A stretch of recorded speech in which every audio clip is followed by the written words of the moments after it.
Click on username. Click IP allow list. IP has been added successfully.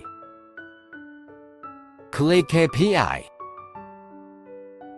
Count select as needed. The country takes India as an example. The protocol is HTTP. Select sticky IP. Click to generate API link and open the link. Copy one of the proxy IPs.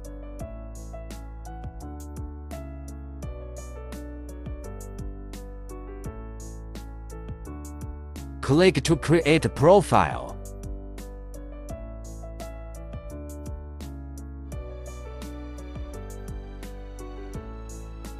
Select HTTPS proxy type. Copy the proxy IP in Lunaproxy. Then click Detect Proxy. Detection successful. Choose a platform and create a name.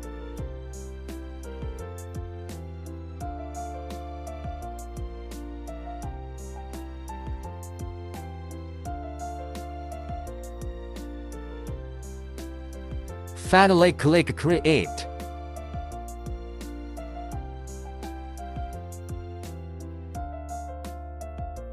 Open the browser and find that the IP address has been successfully changed.